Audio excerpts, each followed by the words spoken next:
Welcome to Investible Partnerships, where we talk to industry leaders about growing revenue-generating partnerships. I'm your host, Des Russell, and co-founder of Partner Elevate. And the daily battle for partner success is forcing channel leaders to rethink how to maximize their relevance and value so they can be a driver of partner impact. So let's jump in and find out how. Hey there, everyone. Welcome to the Investible Partnerships podcast. I've got LG, James, Justin, and Regan joining me today on the kind of a different show that we're putting on today. We usually on the Investible Partnerships podcast, we typically have one guest or one channel and ecosystem leader. I'm so humbled. I've managed to assemble two that have come before. So it's not their first time, and that's Regan and LG. And James and Justin, absolutely welcome to the Investible Partnerships podcast. We've got a brilliant episode, I think, something that we've been planning all the way since last year for the four of us to get together, or the five of us to get together. So I'm happy that we've got it done. I think what's important to understand is that this is a really important topic, not only for customers, but absolutely for our vendors and technology partnerships, particularly as we see the advancement of things like artificial intelligence that's absolutely hitting us left, right, and center. So firstly, thank you to the four of you for joining me.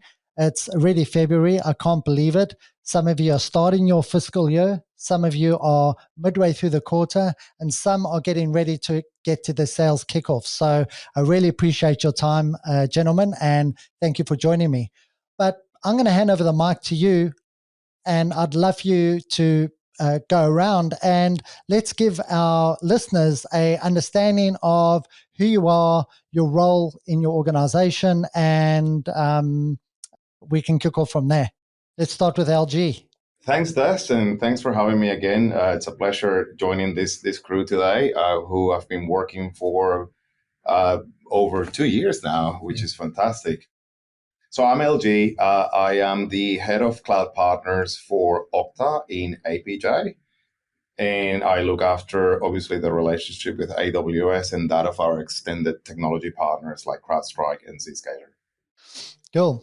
Carry on. Regan.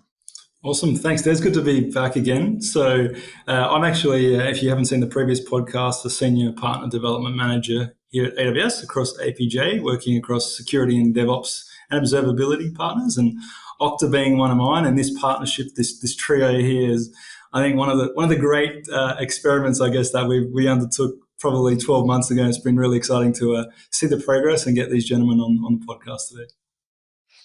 Cool. Justin? Hi, Des. Thanks for having me today. It's great to be here, and obviously in such an esteemed company. So I look after our technology alliance relationships at Zscaler across Australia and New Zealand. So I've been working with these guys for a number of years, and so it's great to finally bring a joint initiative to fruition. So we look forward to discussing that more today. Lovely. And finally, James. G'day, guys, and listeners out there. James Chung here. Been with CrowdStrike for about 1.5 years, and my role is looking after cloud alliances across Australia and New Zealand. Pleasure to be here. Lovely. Excellent. So let's get straight into it. So when we think about Zero Trust is gained a lot of traction, particularly over the last couple of years. And I think for Zero Trust, it's really about moving away from technical concepts and security postures to really about looking at the way customers solve their modern security problems with a more holistic approach. And when we think about AWS bringing this alliance together, Regan, I'd love to understand a little bit more about what drove that. I mean, your existing partners partnering across the globe, across various geographies, what really brought the need for you to think about the way you approach Zero Trust with your customers differently with your technology partnerships? Yeah, good question, Des. I think when we look at cloud in general and our relationship that AWS has with our customers, they're looking more and more for solutions, not tools, not technology. They want AWS to help influence and help them transform and get solutions for their customers then within their own business. And security for us at AWS is job zero for everyone. It is everyone's responsibility, not just the security teams. And if you're familiar with our shared responsibility model for the cloud, it's our job as AWS to manage security of the cloud, but then security in the cloud is the customer's responsibilities. And this is where our partners, technology partners like the three here, play a really influential role in coming together to help our customers managing security in the cloud and getting to a security outcome, right? Not just buying the tools for the sake of buying the tools, but to really build their zero trust approach, their strategy, how they manage security in the cloud, how they manage their culture of security in the cloud, which can be different to how they potentially manage security in the old world, you could say, pre-cloud. And so for us, it's really exciting because this partnership, and I wish we could take credit for it, Des, but these three vendors and these three gentlemen have been incredible at coming together in understanding what AWS is trying to do with our customers and how we're trying to bring solutions. And they've done a lot of the legwork in understanding that as three really important partners for us and building this unique value proposition for our customers where their three technologies combined, cool just to buy, but they help a customer reach a security end state, right, with what they're trying to achieve with cloud security and zero trust. So they've been incredible, and I think very much a leader when it comes to technology partner alliances, which is the first, right? It's hard enough sometimes to get two vendors to work together, let alone three. So I think it's a credit to them, right? Understanding our goal with our customers, introducing solutions to them, and then coming together and doing that and coming to AWS with a really unique value proposition that we can help accelerate and bring to our customers and to our partners. So what I'm hearing here, it's really more about moving away from individual products and really moving into more an integrated solution. So LG, what are you seeing at Okta? Why is this an important part of the way you talk to customers, or what are you seeing from your customers that really drove you into this particular alliance? So our customers have been telling us for years that they want to simplify the way they integrate business solutions. They want to simplify the way they approach security, in particular cloud security. The Cloud Security Alliance was formed back in 2010, and Okta, CrowdStrike, and Zscaler were founding members. And we've been collaborating at a global level for quite a long time. The purpose of the alliance is to raise awareness as to what the best practices for cloud security takes. And from there, we've been talking about the integrations that we've done at a technological level to create zero trust environments for our customers worldwide. Why did we get drawn into this? Well, we started by key customers demanding a solution, an alternative to the status quo out there. And that started in the US. We managed to work together through the alliance and get a great level of success. We managed them to incorporate partners in the North America regions that would help us deliver, but more importantly, continue to support the evolution of cloud security for our customers as they evolve their businesses. And we saw this and said, what if we were to export this to the ANZ market? And furthermore, to come to the APJ market, which, there's a potential need here. And here's where we are. Justin and James, what are you seeing from a customer? Are you also seeing customers really looking for more integrated solutions, and what brought you to this alliance? In today's market, there are no customers anymore that have bucket loads of cash to throw at business problems. So, what we're seeing is the need to consolidate, the need to optimize, and the need to integrate. So if there are organizations that have already invested heavily in one of us, for example, how can they then optimize that expenditure with similar-minded organizations that can help optimize, deliver, enhance their security capabilities and posture, and advance them from where they are today? So again, for what we're hearing, it's that optimization. It's how do I realize on existing investments and enhance where I go from here? So again, like I say, coming back to three similar-minded organizations where we can deliver on all three of those. It's where the market's leading and where the customers want to go. And I suppose the cherry on top is that we're helping solve those customer issues at the same time. Love it. And James? Yeah, I think Justin stole the words right out of my mouth. At a macro level, what we're seeing is customers wanting to consolidate into as few panes of glass and as few consoles as possible, right? They want to trim the fat in terms of their technology investments, but at the same time, get the most out of their existing investments as well. And a way to do that is through the integration of various technologies that they've got within and across their security stack. If you think about it, it's combining the strengths around the customer. And probably, I think this is really looking at more redefining what we would typically see of technology partnerships in cloud marketplaces. Because when I think about it, we kind of go, what's a technology partnership? Well, the reality is we're either looking to go and dominate a particular market or come together to really get some more market share. We have a capability gap in our offering. We'd love to do absolutely everything for everyone, but the reality is when we start to think about holistic solutions end to end, there are areas where we've got strengths. There are areas where we're probably a little bit weaker. So when you think about this, I think it's more a redefining of what technology alliances and technology partnerships could look like in cloud marketplaces. How do you reconcile that as a group or as four individual organizations that are driving towards your own goals, but at the same time, is it as simple as just get around the customer and understand what the customer needs? Or is there a little bit of internal challenges that you've really got to meet in terms of, well, why do we need Zscaler? Why do we need Okta? Why do we need CrowdStrike? Why do we need AWS? Can't we just go do this ourselves? Well, I think it's taking a step back and being, I suppose, humble enough to appreciate that each of our individual capabilities are not the silver bullet, the be-all and end-all, that single platform to deliver every single security outcome that organizations are looking for. We appreciate that it's an ecosystem play and that we're market leaders in where we play, and we say we lead here. We don't want to go and work in the endpoint or the threat intelligence space against CrowdStrike. We don't want to go and work in the identity space against Okta. Let's come together and let's deliver this best of breed integrated ecosystem to deliver the best outcomes for the customers. A big part of our culture, Des, within AWS, has been since the day we've been formed, is having a builder culture where we help our customer build solutions to achieve, obviously, an end outcome.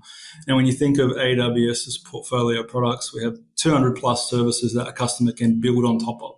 Now, my North Star as a partner manager, and how I want a lot of our channel and consulting partners to think, is our technology partners can be the equivalent of our native services. So, and Okta in the identity space, right, is a company that's built world-class identity solutions on AWS. So they've done the building for you, right? So as a channel and a consulting partner, why go and build your own custom identity? And even for customers listening to this, why go and invest your own developer resource into building your own in-house identity when a company like Okta has done it already on AWS? And so my North Star is for our channel and consulting partners listening to this.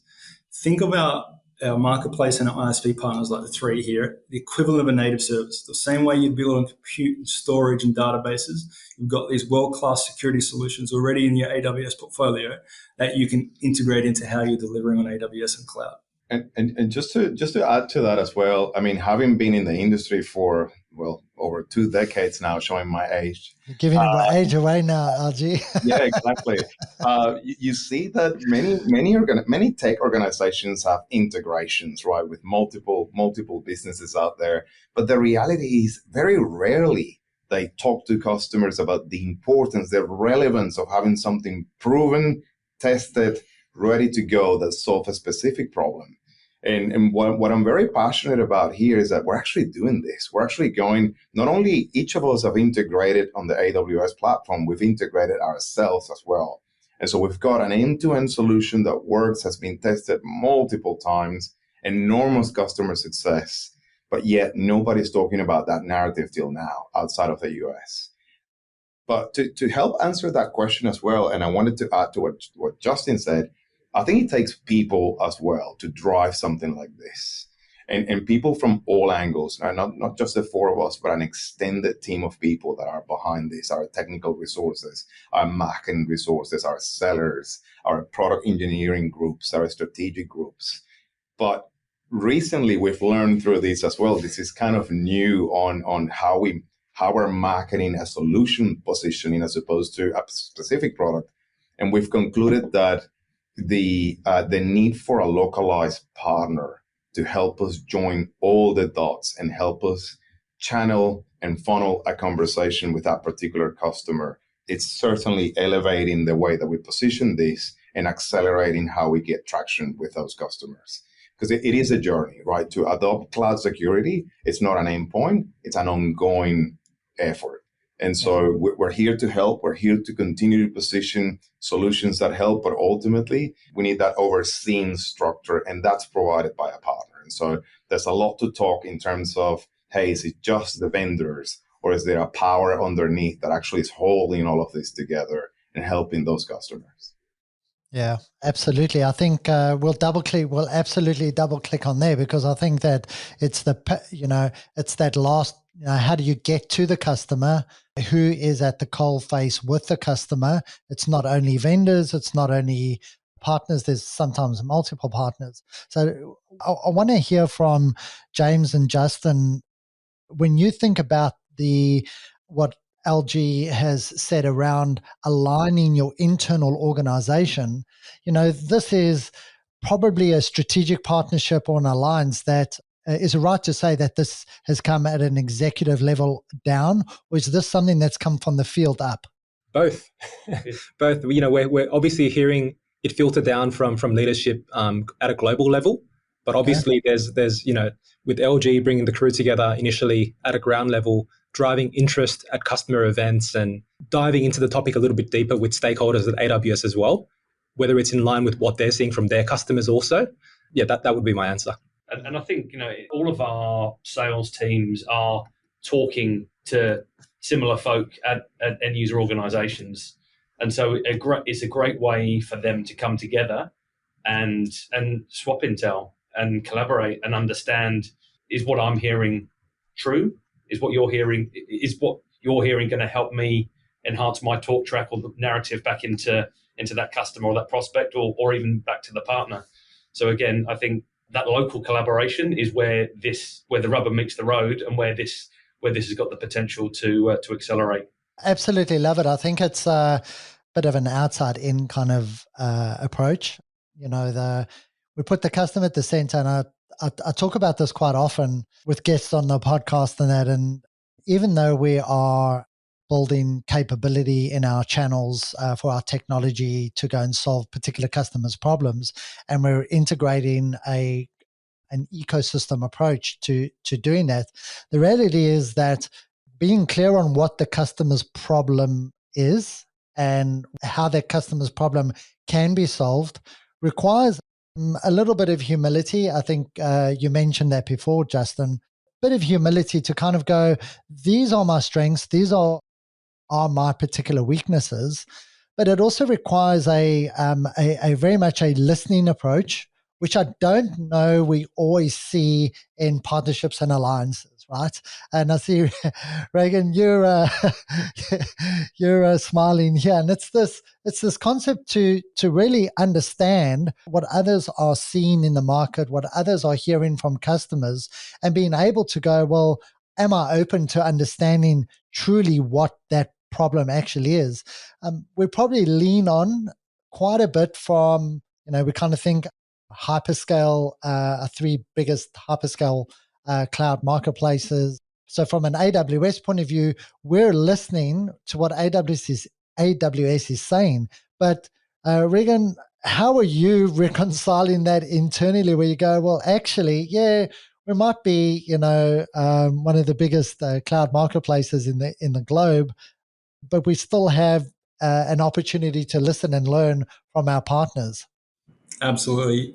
Customer obsession for us is our number one leadership principle. And we talked about working backwards from the customer. These are all our favorite words here in AWS. But at times I can be brutally honest, sometimes we forget that our partners are our customers, right? Listening to what they're hearing from the field, because all these three vendors are here at the coalface of customer challenges when it comes to security. So as much as we're talking to our customers about cloud, we need to understand there's a lot that we can gain from their intelligence in the field as well, and what they're listening, what they're hearing.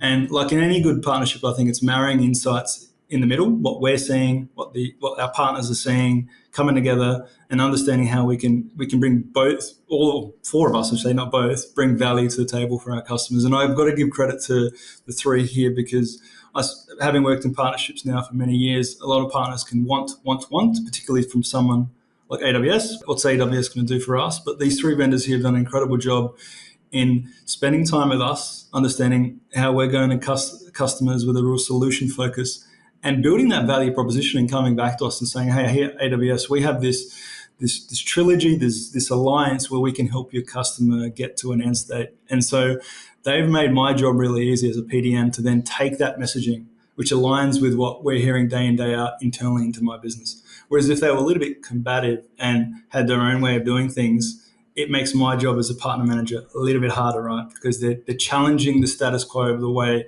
we want to approach customers instead of working alongside that.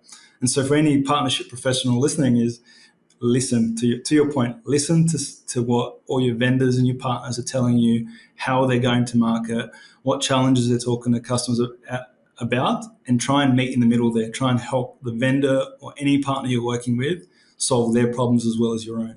Yeah, love it. I think the listening part, if we just you need to listen, you don't always need to act, right? And I think the difference between listen and act is that you act in a way that's purposeful for your strategy and your objectives. I mean, let's make, no qualms about this. The four organizations represented here today have very different, clear strategic objectives that you're trying to drive. But the reality is that the power of bringing everyone together is what I call this value multiplier. This value multiplier is not on the technology side. The actual value multiplier is on the customer, because it's the customer where we're going to customer's going to extract that value. And when we can be more relevant to that customer and we can help maximize our value there, I think we've got a winning opportunity to lay the foundation for a lot more partnership and a lot more integration as well. Justin, any points on your side in terms of what did you feel probably was, I mean, it's not all roses, right? It's not all sunshine and happy smiles. So if you think about other leaders in technology partnerships and alliances listening, what for you was the hardest or the most difficult thing internally to get the rest of the team across this particular alliance? I think it takes a bit of a mindset shift. Zscaler's a 100% channel business. So it was changing the mindset of, I'm already working with a partner on this opportunity. I therefore can't work with your technology alliances. And it's breaking down the barriers, so to speak, to say, well, I'm not trying to take business away from your channel partner. I'm trying to enhance your knowledge of the account, of the key stakeholders, of the key initiatives to help you change your narrative if you have to, when you go back and talk with the channel partner and with the customer or the prospect. So take this, build your network, build your knowledge, because there may be something critical that you're missing, which enables you to answer that why now for the customer. Because the biggest challenge that we all face with organizations is, well, what happens if I don't do something? Do I just carry on in my own world and ignore this? So it's build the knowledge, build your network by collaborating with the extended ecosystem, so that your talk track, your narrative, your knowledge can accelerate. And if you need to pivot on your approach with the customer, and obviously including the channel partner in that as well, then so be it. But you've got various points of view to take into account. So again, I suppose the biggest challenge was changing that mindset shift. And being open to the conversations. It's not a threat. It's a help here. Yeah, absolutely. James, did you see this something similar or something different in CrowdStrike? For sure. I mean, Justin spoke about being 100% channel business as Zscaler. Also with CrowdStrike, we like to think of ourselves as a 100% channel-led business as well. That leads to an interesting question though. Like, does everyone, just because we're a 100% channel business, does this mean everyone knows how to partner effectively, even when there's one partner involved? And then you take it to involving 2 or 3 or 4 or even 5 partners, right? And how does that dynamic change as well? So, and it's not as simple as bringing the 3 or 4 sales teams together and giving them an asset and a case study and saying, off you go and sell it now, right? Yeah. There are other stakeholders from a technical point of view as well who want to really understand things at a much deeper level. And they get caught up in details such as, what if there's overlapping parts of various platforms and what do we do when there's friction there from a competitive standpoint? We've got to work through that. We've got to make sure they feel comfortable in terms of having a shared demo environment, that they're enabled to present when it comes to customer events that we're planning further down the line from a go-to-market perspective as well. And even with the marketing teams as well, right? I mean, every single marketing organization, although, at a high level, they serve a similar function, the way that they operate is drastically different as well, right? Yeah. So, there was definitely more areas of friction than you would originally expect. And maybe that's a little bit of naivety on my part, but definitely it's still an ongoing process of discovery and obviously working through those challenges together. Absolutely. So this didn't just happen. If you think about the lines, you've got technology, you center around a customer, you've got the technology partnership, you've got alignment on goals, alignment on strategy. And then LG, you mentioned that this isn't just about vendors. This isn't just about AWS, Okta, CrowdStrike, and Zscaler. It's actually about the power of bringing in the channel and bringing in the partnerships that the partners that currently work with customers in solving their particular problem. Do you want to talk to me about why is that important? Why won't you just go direct? I mean, cloud marketplace, customer can go and buy all of your solutions. Why is a channel partner important in this whole equation? So the channel partner to me is the key to success. So we're calling it the power of 5.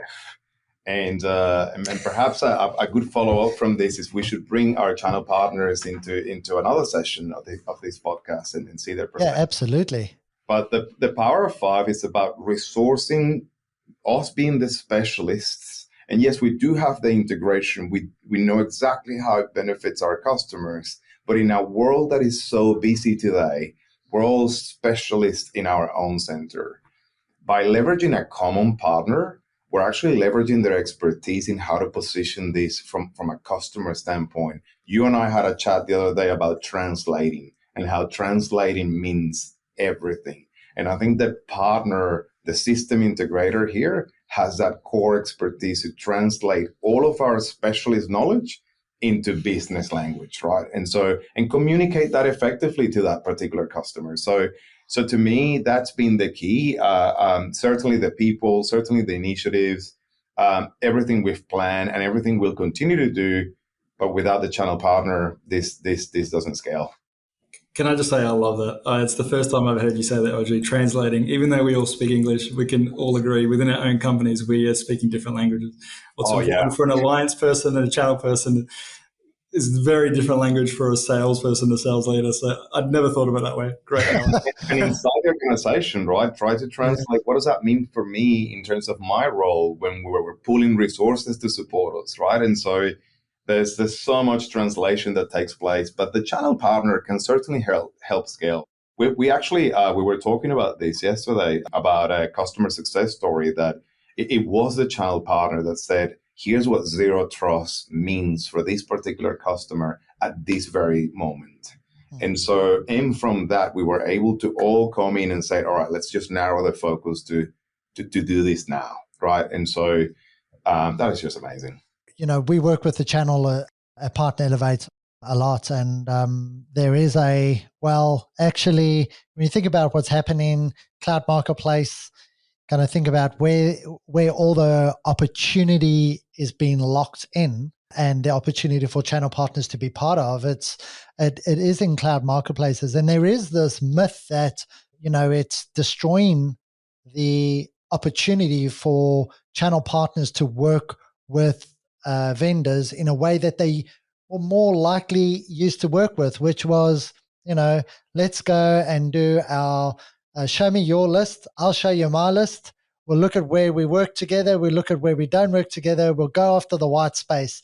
But the reality is that marketplaces have really, really changed that. And there is a way in which channel partners can work in a marketplace with vendors by taking an approach of, I would say, where is the value that we add to this particular equation? So if I had to say the power of 5, I'm assuming that the power of 5 is the channel partner. The power of 4 is the 4 of you.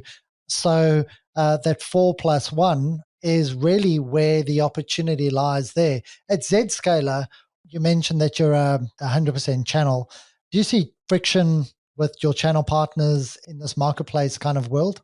Not overly. I mean, marketplace is fairly new to Zscaler. And, if I look at the market today, it's very congested, not only from a vendor perspective, but also from a partner perspective. There are countless security partners out there, all specializing in what they do. So if I'm looking at this from a partner lens, what a great way for a partner, a security partner, to differentiate themselves.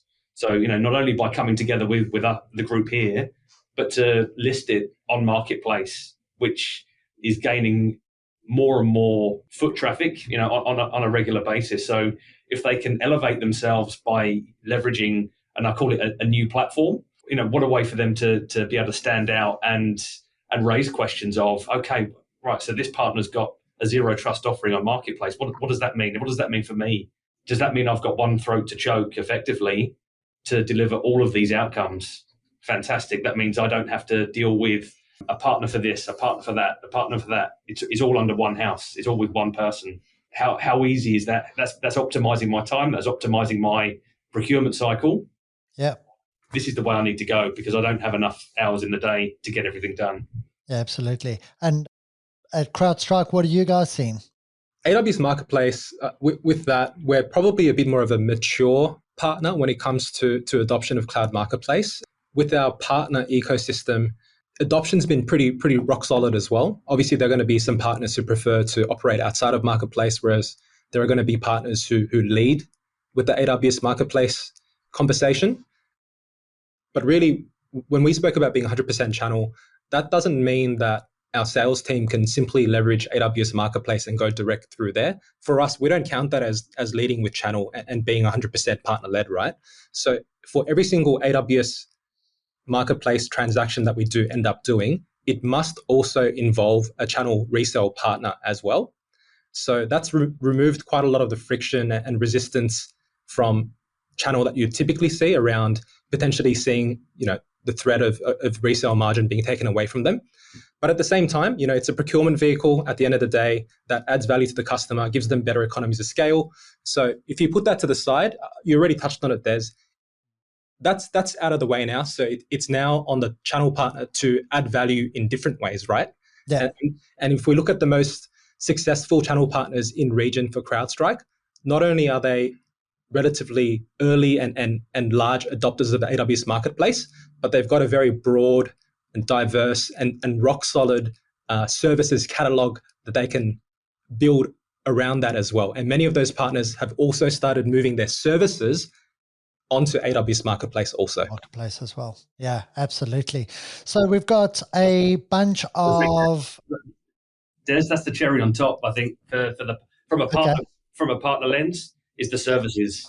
The technology is the enabler for the partner to sell their services. So again, you've got that ecosystem. That's a way that they can continue to deliver and maximize their I suppose, their profit, their income by leveraging that ecosystem, that integrated ecosystem.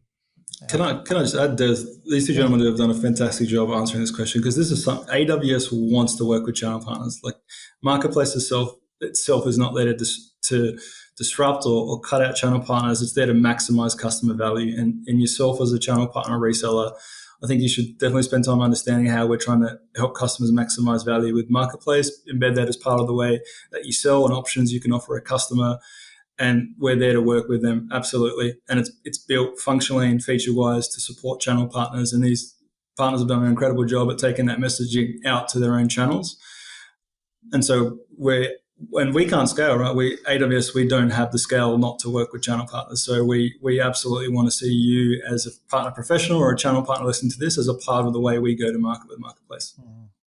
So in partnerships, results matter, right? Because results, if we don't get results, we can't get more funding to do the cool stuff that we're trying to do.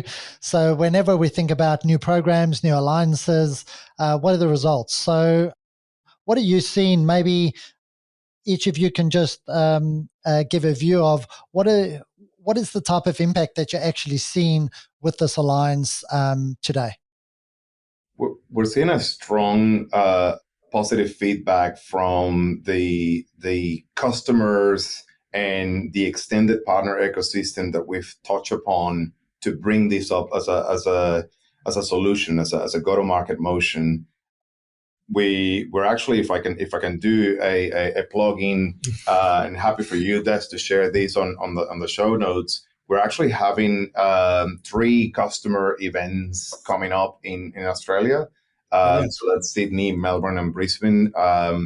And we're seeing the number of registrations skyrocket as we start discussing with customers, hey, come along and understand how our partner, powered by the 4 of us, can help you understand what zero trust means for your business today, but more importantly, ongoing. And that is a question that many customers are going, I know I have to comply, but I just don't know what that means. How do I consume What does that journey look like? Exactly. Where do I start? Where do I start? And so the offer that we're building in Marketplace is a consultative offer. It's an offer about taking the customer through that journey and what matters for that particular industry and that market segment, as opposed to here's a catalog of products. You choose which one suits better. Yeah. And so that we're seeing great responses and great feedback. By the sounds of it, it sounds like there's an opportunity for you're calling partners to jump in and jump on. So do you need more partners to jump in on the Zero Trust Alliance? Do you want more partners? What's the call out to partners? So that is a very good question. I think our next steps in ANZ, we've got a motion that is well established, and we want to see that succeed. The next step for us is to export this in APJ. And with that, we're actually partnering with Partner Elevate to help potential candidates come in and review, how do I set this up as soon as possible? How do I establish a framework, a go-to-market strategy that'll help me get this off the ground and leverage all the learnings and everything we've built, not only in the US, but in ANZ.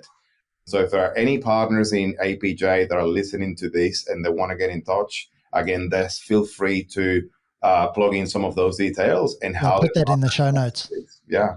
Yeah, absolutely. I mean, we're super excited to be able to scale the capability of the Zero Trust Alliance through APJ. So make sure you look in the show notes for that. So we kind of love to end the podcast on, and Regan's smiling there because this is called the Partnerships Fast 5. It's the coolest thing. No one ever does this. No, not really. Everyone does it. But it's called the Partnerships Fast 5. It's a really quick throw answer. I start a sentence and I want you to finish it. In the interest of time, and I know you've got to get to some important things, there's 5 questions I'm going to ask. I'll start with Justin, and then we'll go around. Each of you can give me a particular answer, and we'll just make sure that there's no right or wrong answers, but you might get a bit of slack if you don't give a good answer. So here we go. Okay, cool. So we'll start with Justin. So alliances thrive on? Collaboration. James, alliances embody? Cousins. Okay, cool. Okay, we might have to look into what you mean there, but Exactly. Good cousins or bad cousins? You might have to review that call of there being no wrong answer, Des. What is this? no, there's no wrong answer. I just need to understand what the answer is. I'll quickly explain it. Cool. You're part of an extended family. Okay. Right? Your alliance partners are not your immediate family. They're not your mum, your dad, your sibling. Yeah. Part of an extended family. Each family is, slightly different, got their own goals and aspirations. But sometimes the extended family comes together and works towards something together, right? So love it. Okay, cool. Well done. Regan, through alliances, you can Scale. What a boring answer. That's all right. LG, we're going to give you the last two. So alliances spark? Innovation. Love it. And then the last one, alliances succeed through? Well, I want to say customer satisfaction, right? Yeah. Yeah, cool. Love it. So partnership 5, Fast 5, done. We needed to get someone else. So when we do maybe when we get one of the partners to come and join, then it's each of you can do one. So that'd be cool. Justin, James, Regan, and LG, absolutely having your time here has been a great gift to our community on the Investible Partnerships podcast. I've had fun. I won't ask where everyone can come and talk to you guys, but I'm assuming LinkedIn, hit the guys up at LinkedIn. In the show notes, we'll have the links to the events that the Alliance is putting on over the next a couple of months, and we'll put a link to the Zero Trust Alliance page where you can get some interest, register your interest with Partner Elevate as well. So guys, thank you so much. I really appreciate your time, and good luck for finishing the year, starting the year, and the current sales kickoffs. Thank you, Des. Thanks, Des. Thanks, Des. Take it You easy. guys, bye. Thank you for listening to Investible Partnerships. Subscribe wherever you listen, and visit investablepartnerships.com for the transcripts of today's show.